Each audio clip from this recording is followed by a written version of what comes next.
तो आज से हिंदुस्तान में उस त्योहार का आगाज होने जा रहा है जिसका नशा सिर चढ़कर बोलता है। जी हाँ, आईपीएल 2026 की पहली गेंद आज फेंकी जाएगी, लेकिन इस बार का आईपीएल सिर्फ एक लीग नहीं बल्कि क्रिकेट का नया अवतार है। बिल्कुल, और 10 टीमें, 84 मैच और 2 महीने तक चलने वाला ये महाकुंभ आज से शुरू हो रहा है। बिल्कुल, तो इसी पर दिखाते हैं सृष्टि ये रिपोर्ट। बिल्कुल,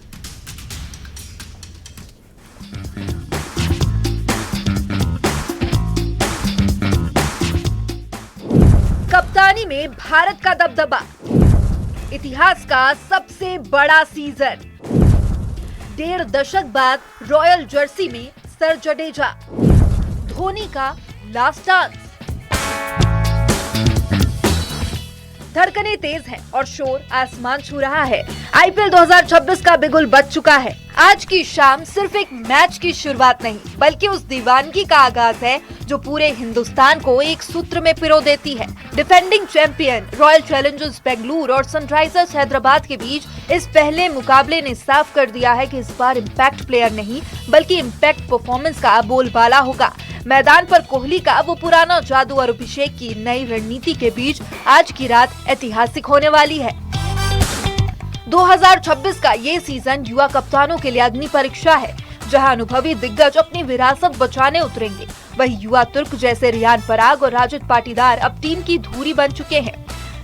तकनीक के मोर्चे पर भी इस बार बड़ा बदलाव है। अंपायरिंग में आई तकनीक का दखल और भी बढ़ गया है ताकि गलतियों की गुंजाइश शून्य हो जाए। विज्ञापन की दुनिया में भी 2026 ने सारे रिकॉर्ड तोड़ दिए हैं, जिससे ये दुनिया की दूसरी सबसे महंगी स्पोर्ट्स लीग बन चुकी है। आईपीएल के इतिहास में पहली बार लीग की सभी 10 टीमों की कमान भारतीय खिलाड़ियों के हाथों में है। विदेशी कप्तानों का युग फिलहाल थम गया है। ये भारतीय नेतृत्व क्षमता के लिए एक बड़ा मील का पत्थर है। Chennai Super Kings Ruturaj Gaikwad, Mumbai Indians Hardik Pandya, Royal Challengers Bengaluru Rajat Patidar, Sunrisers Hyderabad Ishan Kishan, Rajasthan Royals Riyan Parag, Lucknow Super Giants Rishabh Pant, Gujarat Titans Shubman Gill, Delhi Capitals Axar Patel, Kolkata Knight Riders Ajinkya Rahane, Punjab Kings Shreyas Iyer.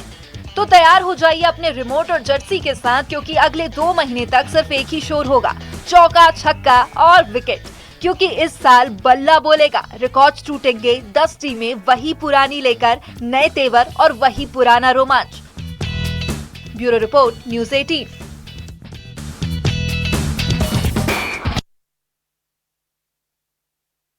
और चलिए इसी के साथ फिलहाल 5 के आज में इतना है। आप बने रहिए न्यूज़ 18 के साथ।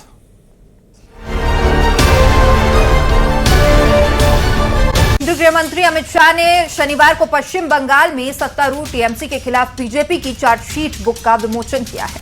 उन्होंने 2026 के चुनाव में बीजेपी को प्रचंड बहुमत मिलने का दावा किया। बंगाल चुनाव से पहले इस बुक का आना ममता बनर्जी की मुश्किलें खड़ी कर सकता है। इस किताब में ममता बनर्जी सरकार पर कई गंभीर आरोप लगे हैं। विमोचन के दौरान शाह ने कहा कि ये टीएमसी के काले कामों का कच्चा चिट्ठा है।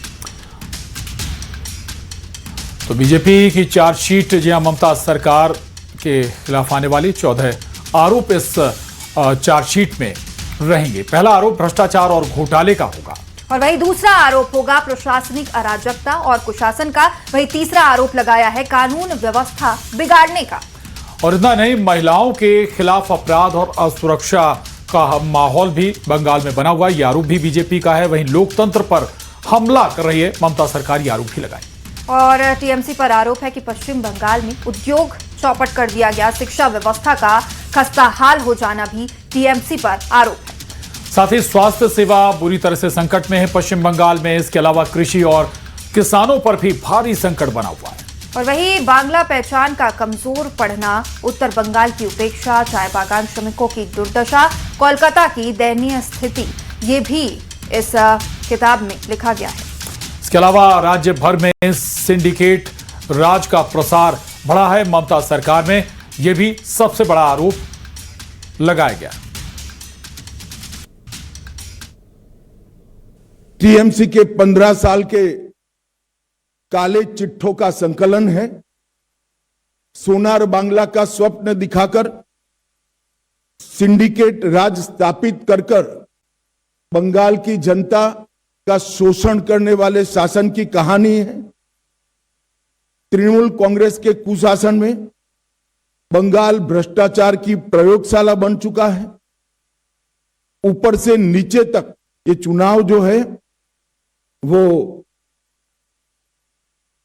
एक प्रकार से जान जाने के भय से मुक्ति का चुनाव है, आजादी जाने के भय से मुक्ति का चुनाव है। पूरे बंगाल का बहुमत समाज demographic change, artificial demographic change के कारण भय में जी रहा है कि हमारे ही देश में कहीं हम माइनॉरिटी तो नहीं बन जाएंगे। मित्रों, ममता दीदी ने हमेशा विक्टिम कार्ड का पॉलिटिक्स खेला है। कभी पैर तुड़वा लेती हैं, कभी सिर पर पट्टी बंधवा देती हैं, कभी बीमार हो जाती है और कभी चुनाव आयोग के सामने बेचारा बनकर चुनाव आयोग को गालियां निकालती। मगर ममता दीदी, मैं आपको बताने आया हूं कि आपकी ये राजनीति को, विक्टिम कार्ड की पॉलिटिक्स को बंगाल की जनता अब बहुत अच्छे तरीके से समझ गई। मंच पर सीएम योगी आदित्यनाथ, उत्तर प्रदेश के दोनों डिप्टी सीएम भी मौजूद रहे। प्रधानमंत्री मोदी लोगों से उन्होंने कहा, मैंने तो केवल पर्दा हटाया है, आप लोग उद्घाटन के असली हकदार हैं। तो फ्लाइट्स का संचालन पूरी तरह से शुरू होने के बाद जेवर एयरपोर्ट भारत का ही नहीं बल्कि एशिया का सबसे बड़ा इंटरनेशनल एयरपोर्ट बन जाएगा। जेवर एयरपोर्ट की सालाना क्षमता करीब 7 करोड़ यात्रियों की है।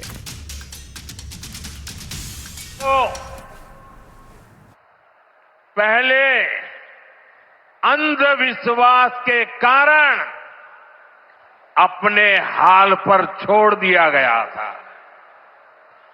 कुर्सी जाने के डर से पहले के सत्ताधारी यहां आने से डरते थे। मुझे याद है, यहां की सपा सरकार थी और मैंने नोएडा आने का कार्यक्रम बनाया तो मुख्यमंत्री इतने डरे हुए थे कि वो उस कार्यक्रम में नहीं आए और मुझे भी डराने की लोगों ने कोशिश की कि नोएडा मत जाओ मोदी जी, अभी अभी प्रधानमंत्री बने हो। मैंने कहा, इस धरती का आशीर्वाद लेने जा रहा हूं जो मुझे लंबे अरसे तक सेवा करने का मौका देगा।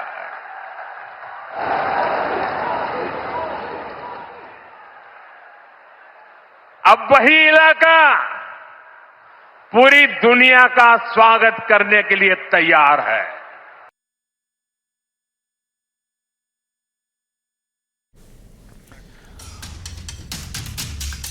और पीएम मोदी से युद्ध से उत्पन्न संकट को लेकर बोलते हुए विपक्ष पर निशाना भी साधा। पीएम मोदी ने कहा कि देश को नुकसान पहुंचाने वाली हरकत को देश की जनता कभी माफ नहीं करती। कोरोना के समय भी वैक्सीन को लेकर झूठ बोला गया था। चुनाव के दौरान देश ने ऐसी राजनीति को नकार दिया। के लिए गलत बयानबाजी करने वाले राजनीतिक बहस में तो कुछ नंबर पा लेंगे, लेकिन देश को नुकसान पहुंचाने वाली हरकतों को देश की जनता कभी माफ नहीं करती। कोरोना के महासंकट के दौरान भी कुछ लोगों ने अफवाहें फैलाई, वैक्सीन को लेकर झूठ बोले ताकि सरकार का काम मुश्किल हो, देश को नुकसान हो। परिणाम क्या हुआ? जनता ने चुनावों के दौरान ऐसी राजनीति को नकार दिया, ठुकरा दिया।